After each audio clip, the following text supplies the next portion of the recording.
Salut! Bine v-am regăsit! Astăzi vreau să vă arăt cum se descarcă și se instalează CS16.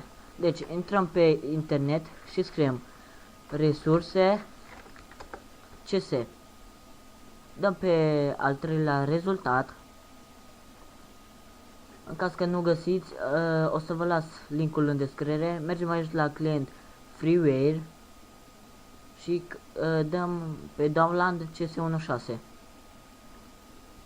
Am dat, dăm mai jos și găsim aici, click aici pentru download. Ori dăm pe prima, ori dăm pe a doua, nu contează. După ce ați dat și s-a terminat de descărcat, o să intrați la download, dați dublu click pe el și așteptați. No, apoi o să vă arate acest tabel. Vom da next, alegem aici folderul unde să se instaleze. Eu vă spun ca să, înainte să îl instalați, creați dumneavoastră un folder și cum ar fi ăsta, counter. Și eu am făcut aici. Dacă nu faceți, o să fie toate împrăștiate în D sau în C. Este mai sigur așa.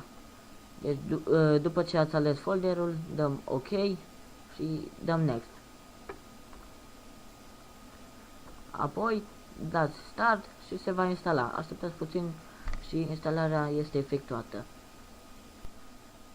Atât a fost tot, nu este mare lucru, nu este foarte greu și pe mine m-ar ajuta foarte mult un like, share, subscribe sau să vă abonați. Atât îmi doresc. Sper că v-am ajutat, merită să îl vedeți. Și eu am fost Paul. Ne vedem data viitoare. Ciao, ciao.